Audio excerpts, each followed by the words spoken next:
A truly dapper man was walking down the hall, draped in a well-tailored suit.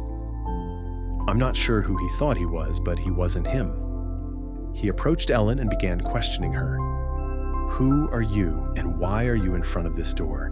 Do you know who this condo belongs to? Why, yes, my son stays here, Ellen replied.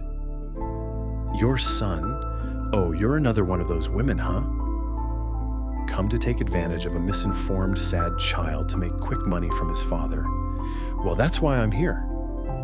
While that foolish child may take the bait, I'm not so easily persuaded. Besides, even if that child had a mother, I'm sure she couldn't. It wouldn't take long before she runs as well. Taking care of such a child is a chore and a half. But it's easy money, so I'll tolerate him. The way the man was speaking of the child frustrated Ellen, even though she has yet to even see who the child is. But she remembers her role is to be the gentle mother. You really shouldn't speak about a child in that manner, Ellen said without batting an eye, as if that's really the response she wanted to give. What do you care? Now leave before I stop treating you gently. As I said before, my son lives here, and I'm not leaving. The two continued to argue to the point that the door slightly opened. Eddie heard the commotion and went out to see what was happening. He opened the door. His eyes first went to the man. Hello, Mr. Damone, Eddie said with his head down. Well, a late greeting is better than no greeting to some. This is why I can't stand children. If you heard us earlier, why did you wait so long to open the door? Mr. Damone shouted. Ellen was being pushed to her brink. This boy is not her son, but the actions of Mr. Damone is increasingly frustrating her. Still, she stayed in her character. She crouched down and grabbed little Eddie's face, lifting his head until their eyes met. Hello, Eddie. I'm Ellen, your mother. I'm so glad to finally meet you. Eddie's eyes lit up as he looked at Ellen. It was hard to contain his excitement until Mr. Damon cleared his throat to reel Eddie back in. Eddie, you know whether your mother is dead or alive.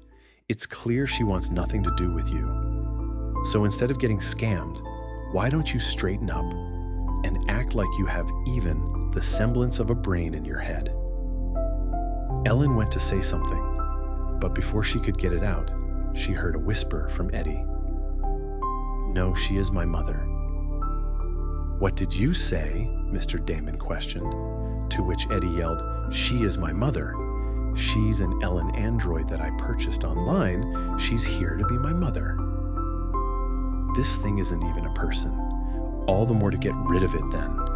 I'm not going to have people assume there's some pervert living here. You don't need a mother, Eddie. You simply need to listen to me. Mr. Damone said this while walking over Eddie towering over, to which Ellen has had enough. Mr. Damone, is your name correct? You seem to be upsetting my son. Any further aggressive action, and you will force my hand. Oh, and what could you do to me? I can do anything to protect my son. When Ellen said that statement, Eddie's eyes lit up, looking up at Ellen. He slowly walked behind Ellen's leg and looked over at Mr. Damon, whose annoyance was clearly showing on his face now.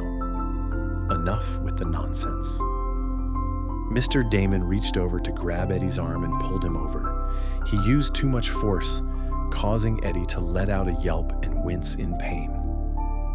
Ellen then quickly grabbed Mr. Damon's hand and squeezed it so hard until he was forced to release Eddie. Mr. Damon, let me make this clear. I am here now, and you are no longer needed. Thank you for your service in caring for my son. But now it is time for you to leave.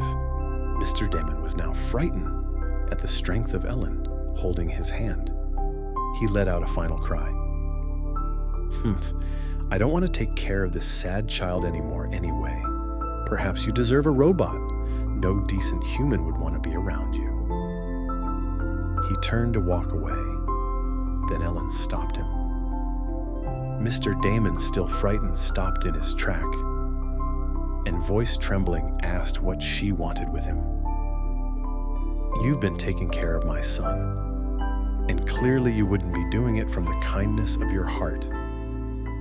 I suppose there must be something you're using for funds." To which Ellen grabbed him and threw him against the wall, twisting one of his arms behind his back.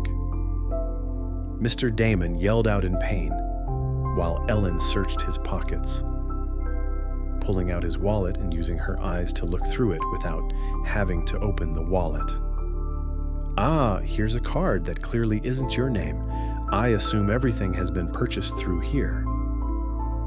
Ellen released him, took the card out the wallet, throwing it back to Mr. Damon, who hurried and ran out of the building.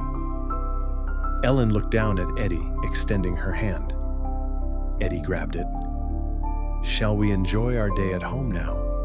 Ellen said.